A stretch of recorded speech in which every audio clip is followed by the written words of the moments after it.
Okay, the last thing I want to ask you about in terms of Hollywood television theater is a show called Corolla. Corolla was a play written by Jean Renoir, and it had had a production up at Berkeley at one point at University of California there. His son was a teacher there and facilitated that. Jean gave it to me to read, and I was fascinated with it. It's a story that occurred during the occupation of Paris during World War II, occupation by the Germans. And it concerned an actress who had a theater in which a resistance fighter was hiding out, and her involvement in that and development of that story. Jean was too ill. It was close to the end of his life. He was too ill to direct it. And he asked if I would direct it. And this was a great honor, and I appreciated it, and I did. And we got Leslie Caron and Mel Ferrer to play in it, with Albert Paulson being very brilliant as a Nazi in it, and a few other actors. And the thing was that this play, which dealt with this theater, the French police coming in looking for this resistance fighter, the whole attempt or desire of Caron as the actress in the theater trying to get out of this situation, and then couldn't help but try to protect this young man. And finally he's killed, and she goes on with the theater, but heartbroken, not only because of him, but there was another element in the story which was of the old-line German military, which Mel Ferrer played, whom Renoir was trying to separate from the new sort of Nazi element that came into France, the police and the military. We made this thing, and it was, I think, enormously effective. What is interesting is that a couple of years later, and I ran it at one point for Francois Truffaut, and he was complimentary. Renoir was still alive when I ran it. A few years later, a picture appears called The Last Metro, which Truffaut directed and may even have written. And it was a story of an actress in a theater during the occupation, and she was hiding someone down in the basement of the theater who was her husband in this case.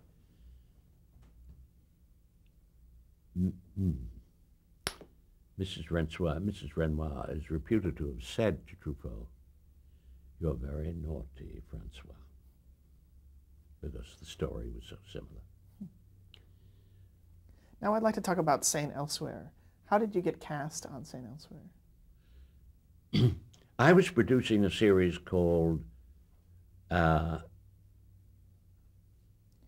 The Untouchable, but right before you were doing Tales of the Unexpected. Tales of the Unexpected. And it was going along, and I was invited to a party one day at Bruce Paltrow's home. He was married to Blythe Danner, or is married to her. And I knew Blythe. I met her on The Scarecrow, and we became great friends, and it became family. I like to say I knew Gwyneth before she was born. So we go to this cocktail party. I'm standing with Bruce, I remember, in the kind of hallway of his home, and saying, "So what are you doing?" He said, "Well, I'm got a deal to make a pilot called Saint Elsewhere." I said, "What a great title." Yeah. He said, it takes place in the hospitals, but a lot of these doctors, most of them are fairly young, but there's... He looks at me. He said, "Would you be interested?" I said, "Make me an offer." I was still producing Tales of the Unexpected. I said, "Make me an offer." And he did.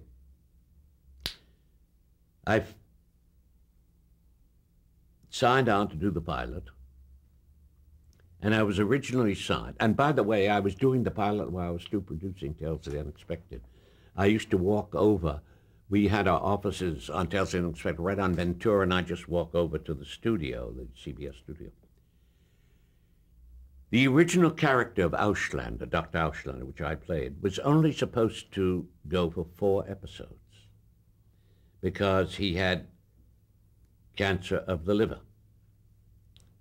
But something appealed to everyone connected with the show, and even there may have been some audience response. They thought, we're going to go longer. And so the character went for 6 years with the longest remission on record. Oh, and finally died in the last episode of a heart attack. But that's how I got into it. I just said, make me an offer, you know. And the network had to approve, and they approved. Can you describe the character of Dr. Auslander? Dr. Auslander was a New York doctor, although, as you know, St. Elsewhere takes place in Boston. But Auslander's background was the Lower East Side of New York. He was a Jewish man who worked his way up in the medical profession. His parents, his mother worked in a garment factory, sewing. His father used to move clothes through the 7th Avenue district, not as a salesman, but sort of just as a guy pushing a cart.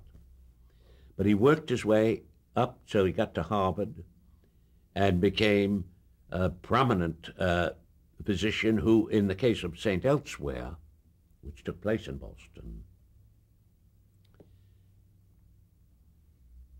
he was the administrator of the hospital, in a way, because he shared that with Ed Flanders or Dr. Westfall. Auslander also had complications. He was a wonderful doctor, but he was an agnostic, and he only believed in medicine, and very often patients would contradict him by their religiosity, their belief in religion or something mystic and so on. So he was a fascinating character because he was an intellectual, and he also had married, as a Jew, he had married a wasp. Jane Wyatt played the part. And then there turns up in the storyline a woman who had been his mistress, played by Geraldine Fitzgerald, whom he had not married because she was not of the Jewish faith. She was Catholic. So all these conflicts begin to move in on him, and made him a fascinating character, which was best voiced in these superb scenes that were written by Tom Fontana and John Macias and so on, were written in duologues, particularly with Ed Flanders. Can you talk about working with Ed Flanders? There was no better actor in America than Ed Flanders. He was the best. And working with him was a joy. And that it ended so sadly is very moving. But working with him, you had the benefit of an experience of acting at its highest level. There was no one better. And I used to delight in doing the scenes with him because you felt that this is what you went into the business about. And I've worked with stars who were very good, but there was something about Ed, and I think one of the things that ate at him was that he was not a big star in the sense of a movie star, although he won an Emmy for doing Harry Truman. And he was marvelous. He won a Tony for Moon for the Misbegotten. He had recognition as a superb actor, but he did want that big thing, you know, whatever that is. And that was the tragedy. It was it added to the many other devils within him, which had nothing to do with that. But also, those devils made him the fascinating actor that he was. And I used to tell young actors, forget drama school, forget going to drama. Watch Ed Flanders, and you'll learn how to talk and how to listen. And that's what acting's about. Tell me about some of those scenes that you did with him, the characters of Auslander and Westfall. What was their relationship? Very often, they were scenes of recollection. And Auslander, with almost not the urging, but with the sympathy of Westfall, would talk about his childhood, how his father, with no money, would scrape together whatever he had and get standing room at the Metropolitan Opera House. And he would see for the first time Auslander opera and hear the music for the first time. And his father cultivated that in him. They would talk about that. And they would talk about the whole point of the philosophy of medicine and what it meant to be a doctor. And very often Ed would talk about, I remember very definitely a scene wearing his cap, looking away. He was talking about his father and his disappointment at his frustration that he was encountering at running the hospital. And he also had this problem of his autistic child. And so it would be very personal discussions, not so much with the technical aspect of running the hospital. You mentioned Jane Wyatt. Can you tell me who she played? She played my wife. She played Mrs. Auslander. And it was a part of the concept of the story that Auslander had this very elegant wife for a guy who came from the Lower East Side. And then, as I indicated before, this complication. Because what happens when Geraldine Fitzgerald comes into the story and they see each other and there is a reaction, then Jane Wyatt, not out of jealousy, but out of concern, wonders if he still loves her. And beautiful scene, beautifully written, where he says he does. Yes, wonderful scene. Can you talk about the directing style of St. Elsewhere, where the cameras were handheld? Was that difficult as an actor to appear in those scenes? No.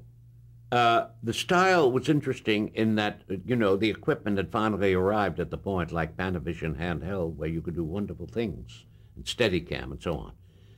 We used to say that the strength of the show was in the corridors of the hospital. As soon as it went away from the hospital, it got, in my view, a little shaky. But as long as it was in the hospital, it was dynamite, because they dealt with subjects that had never been dealt with before. And in the corridors, particularly with these handheld cameras, the moving shots, and then going into these rooms and out of the rooms, gave the thing a very alive style. I know that's been done considerably since with the cop shows in New York, NYPD and all that kind of thing, and other shows. But if perhaps it was influenced or taken on, that style was taken on from other shows, okay.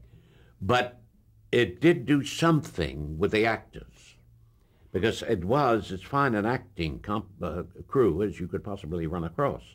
You had Denzel Washington, you had Alfre Woodard, you had Ed Begley Jr., in addition, of course, to Ed and myself, Billy Daniels, and little Eric Loneville, and so on, and Christina Pickles, who is one of the very best actresses in the business. So you had this brilliant acting cast, and shooting it with this sense of movement instead of these set shots. Even in the rooms, which were rather small, they would get in there with the handheld and give it a sense of vitality, let us say, while they were in that room with this style. And particularly moving through the hospital, which was very important to the show. The corridors were our home. I want to talk about a few of the directors. Bruce Paltrow. He did about 25 of them, I think, and he was very good. He set the style in Bruce's way, which was, all right, we'll pop in here and we'll hit it there and so forth. But he's about to have a picture come out now, duets with his daughter starring. And he had great energy as a director, very good. Mark Tinker was a master of the style, particularly the handheld, and has brought that on to NYPD very much so. He was technically brilliant. I don't mean to reduce his other qualities, but he was very good with working out that style you've described of the movement with the handheld camera. How about Eric Lanyeville? Well, he started as an actor on the show, and he asked Bruce if he could direct, and Bruce gave him this chance. And he turned out to be a very excellent director, very quiet, and I watched him develop because I wondered, could he do this? And he not only could do it, but he had a lovely way of staging scenes. I thought he was he was gifted, very gifted. He caught on to the style immediately, very easygoing, and after a while, not at first, but after a while, he even began to talk to the actors a little bit. I want to talk about just a couple of the episodes. One's called A Wing and a Prayer. It has to do with an 11-year-old boy who has leukemia. Yes, that touched upon the whole question of religion, faith, and cure, and it involved this boy who was Catholic, who had the belief that that would cure him, in addition to the medicine, and Auslander, who was an agnostic. And Auslander is puzzled in the treatment of this boy. He's not getting anywhere. But the boy has a confidence and almost counsels and consoles Auslander, who finally realizes this boy's right, and that this mystic thing that he has, this boy, is going to work. It's going to cure this boy, whereas Auslander couldn't find the cure. How about an episode called Hearing, where Auslander uses marijuana? Well, Auslander heard somewhere that if you had cancer, marijuana was an alleviation, so to speak. So he figures the one person he can ask is Howie Mandel on the show, who played on the show. I forgot his name, by the way. And Howie gets together with the character of Eric Lanyeville. I accost Howie in the commissary and said, you know where you can get some of this stuff. Okay. They come into my office and they've got it.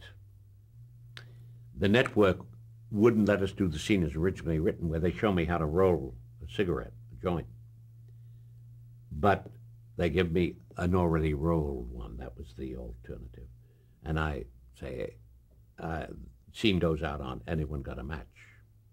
Then you pick me up in a 7-Eleven store, absolutely stoned, eating beef jerky. And these two guys are trailing after me, Howie and Eric. They're trailing after me because the terrible things happen. He's gotten out of control. They got to get him back to the hospital. They don't know what to do. And a policeman is summoned by the guy who to kind of quiet Auslander, who's having a great time, laughing and buying things and so on. And finally, they do get him back to the hospital. But it was, I thought, so imaginative on the part of the writers to take Auslander, this character, you see, of another era, and get him stoned on pot. It's great. How about Last Dance at the Wreckers Ball, where the hospital is going to be knocked down and Auslander's trapped? Well, that had a great suspense element. The hospital was being knocked down with a wreckers ball, an enormous ball, and because Auslander had been ill, and they had somehow forgotten him in his bed, and he was going to go down with the building. He gets out of bed, and they're starting to wreck this building, and he wanders around, and of course comes out of it as Superman. What was your reaction upon seeing that suit or reading about it in the script? I thought it was a great idea. I mean, so imaginative, you know, away from usual television. And as a resolution of all this trouble, to come out of it that way was great. Did you have to do some stunts? Well, they had to suspend me in a kind of body strap. They had to suspend me, and I had to sort of lie parallel in midair. And luckily, I was still in pretty good condition and was able to sustain that. But it was quite a strain. Affected my tennis for a week. How how was the show received? St. Elsewhere? Yes. Well, at the beginning, we thought we were off the air in the season. I thought it was all over. But there was a curious thing. NBC said the demographics were encouraging, that elderly people particularly were interested in it. And I remember sitting with the NBC guy in charge of this. I couldn't believe what he was saying. It looked encouraging. So they kept it on another season. And gradually it eased its way in. It never was in the top 10, never in the top 15. I think 1 week and a repeat week we made it into the top 15 or something. But as a rule, we were about 30, number 30. What was your reaction to doctors to the Auslander character? Doctors and nurses looked on this show, on the Auslander character, which I will tell you, but on the show, they loved it. They thought it was the best medical show ever, the most authentic, I should say, rather than the best, the most authentic. And I had the experience of meeting a doctor at the Jules Stein Eye Institute who really has a kind of, they're thinking maybe he will be of Nobel Prize quality, the work he's doing on research over there. He told me he never missed a show as an intern, and actually, this may seem immodest, and you can cut it if you desire, that the way Auslander saw things, the morality of it, so to speak, was an absolute inspiration to him. So Tom Fontana and all the writers can take credit for that, but after all, I played it. How did you feel about the Auslander character dying in the last episode? Did you? Well, I never approved of the last episode. I thought it was a trick. That is to say, that it all happened in the mind of this autistic child. There are people who think it was the most brilliant inspiration in the history of television. I thought it was, to use the word, and I shouldn't put it on film, but I will, a cheat. If I'd had a voice as an audience, I said, you can't do that to me. And I didn't go with it. We did it. And as I say, many people thought it was a brilliant way to end the show. But, and also, you know, there was the little bulb which had in it all the hospital and the snowflakes, much like Rosebud. I also said, and not only is it a cheat, but you guys have stolen it from Citizen Kane. But if you want to do it, I'll do it.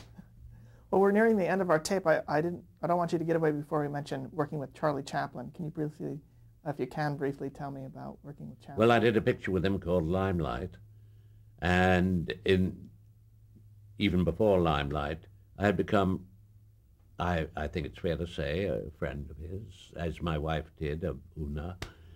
We went out on the boat with him and socially and so forth.